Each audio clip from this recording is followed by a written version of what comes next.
Hello, and welcome back. Today, we're diving into a video transcript that analyzes Colleen Ballinger's recent attempts to test the waters for a Miranda Sings comeback, despite her very public cancellation. And it's a fascinating document. The investigative work here is, the listener has definitively connected the dots. We see the coordination, the change in the Instagram bio.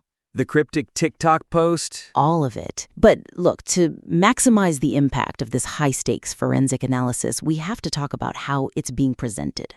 I agree. The deep dive is solid, but the structural integrity feels compromised. Okay, so that's really the first point. The persuasive strength of the analytical narrative is frequently diluted by the placement and extensive length of necessary yet disruptive tangents. Right. The listener does an incredible job detailing things like the 5-second TikTok post, the Instagram bio switch to very famous. Exactly. That's the core argument. But that argument is repeatedly getting interrupted by, the sponsorship read for Bleza, the really long Patreon plug about old drama. Dramageddon, Jeffree Star, all that stuff. Yeah, and even small things like the phone call, the scam message, it all just gets in the way. And that's the weakness. It's not the quality of the business integration, it's the timing. Those segments, especially the one that detours into retro YouTube drama just to shill a Patreon series, it completely shatters the forensic momentum. It does. When you're trying to hold an audience in this state of high analysis, breaking that concentration is fatal. It pulls them out of the role of the detective and reminds them they're just watching a YouTube channel. Yeah. So the suggestion for improvement here is simple, but it does require some ruthless editing. You need to integrate those business elements more strategically at natural breakpoints. And just cut the other stuff out, the real-time interruptions? Excise them completely. This material is too sharp to be slowed down by technical difficulties or, personal tangents that have nothing to do with the analysis. So we're essentially treating the business plugs like a targeted commercial break, right? To minimize the bleed into the core content. That's the perfect way to put it. For a concrete example,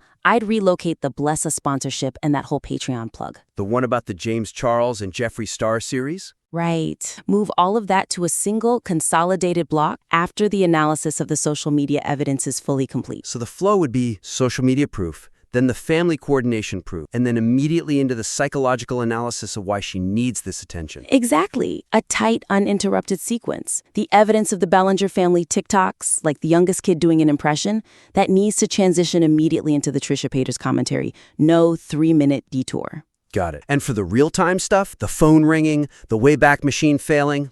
You substitute those with quick, edited transitions. Maybe a concise voiceover. So instead of showing the struggle with the archival tool. Right. You don't tell us, I spent 20 minutes and the machine failed. You just do a quick voiceover. We couldn't retrieve the original caption, but the act of editing it now speaks volumes. That preserves the tight investigative feel. It also elevates your authority, doesn't it? It does, because you haven't let a personal difficulty get in the way of the conclusion. That's a highly actionable way to polish the production. Okay, so let's pivot from flow to content, because there was a massive piece of evidence you found, but you couldn't. You couldn't completely resolve it. The Instagram forensics. Yeah, what happened there? I'm glad you brought that up. This is our second critique, following through on critical, unresolved evidence. The issue is that several pieces of meticulously sourced evidence are introduced as major revelations, but then left structurally unresolved. It just diminishes the payoff. And the discovery itself is a monumental smoking gun. You find that the caption on the Miranda Sings account's last post, the picture of the feet, was edited exactly 1 week ago. Which aligns perfectly with the comeback push. It is definitive proof of activity on a dormant account. But that's where the weakness comes in. The narrative establishes how important this caption change is, but then it abandons the thread because the host couldn't find the original content on the Wayback Machine. You basically gave the audience this high-stakes clue and then said, oops, I lost it. It leaves this huge gap in the analysis of what she was trying to hide. And it lets the whole point just sputter out. The audience is left hanging. So the suggestion is to restructure that entire section. You have to pivot immediately.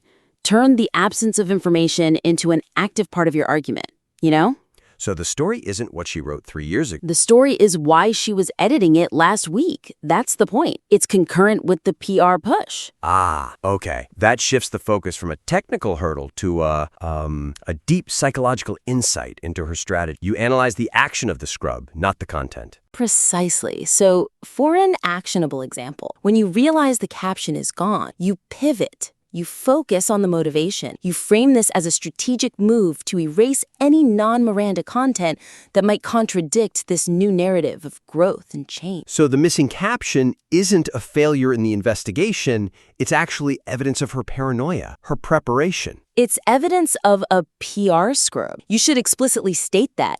And what's more, you could issue a direct call to your viewers to help solve the mystery. Oh, I like that. Yeah. It positions the video as the start of an ongoing community investigation, not a completed analysis that just hit a dead end. It turns a weakness into a huge community-driven strength. Involve the audience of the forensics. That's really smart. Okay, so that leads us directly into the final major point, which is all about the authority and presentation of the critique itself. We have to talk about tone. Agreed. Critique 3, elevating the material from personal judgment to analytical authority. Because some of the analytical conclusions are incredible, like breaking down how the family TikToks with the youngest kid doing an impression directly contradict her past claims that Miranda is, what, PG-13. That evidence is golden, but you can feel the listener's own frustration just boiling over into the language. that's the weakness. That genuine passion sometimes comes out as really intense, emotional language. It risks undermining the authority you're trying to build. Right. The frequent use of words like embarrassing, pathetic, and especially the repeated assertion that Colleen is delusional. And look, the frustration is warranted, but those terms sound more like a personal attack than an objective critique of her strategy. Which lets her and her defenders just dismiss the whole thing as emotional bias, right? It gives them an easy out. So the suggestion for improvement is to replace those subjective judgments with objective, structural observations about her decision-making. The consistency of poor decisions. Exactly. And the ethical contradictions in the strategy. This elevates the whole intellectual authority of the piece. So how would that work for reframing the delusional criticism? Okay, so instead of a blanket label, you analyze the pattern. You pivot from the person to the policy. You could say something like, her decision-making track record, following the toxic gossip train video with the ill-received podcast and now this, demonstrates a consistent pattern of miscalculating public forgiveness. And an inability to accurately gauge the severity of her consequences. That's a fundamentally stronger critique. It's about market failure, not her psychological state. Exactly. And you do the same thing when talking about the character itself. Instead of saying, it's just not funny anymore. You shift focus to market strategy and timing. Right. You could say, clinging to a single note, decades-old comedic character in the current media landscape showcases an unwillingness to adapt, confirming her desire for validation outweighs strategic originality. That's so much stronger.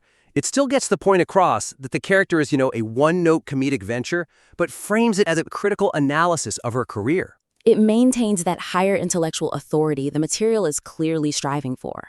So then, how do we handle the Trisha Paytas segment? Because that's inherently dramatic. You treat it like crucial evidence. You note that Trisha was flabbergasted, at a loss for words. The person who can yap for hours. Right. Don't present that as drama. Present it as sociological evidence. The professional astonishment of another highly experienced and, let's face it, controversial figure. So her silence isn't just an emotional reaction.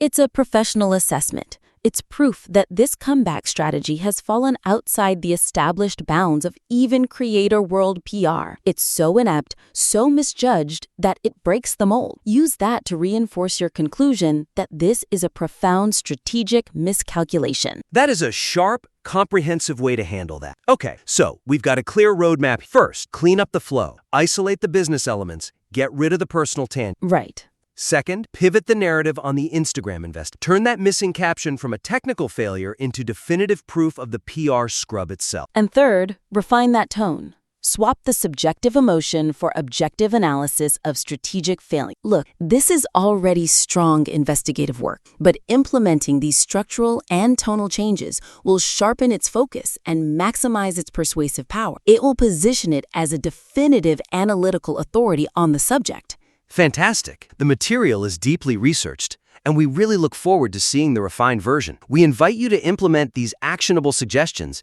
and submit your material back to us for another analysis.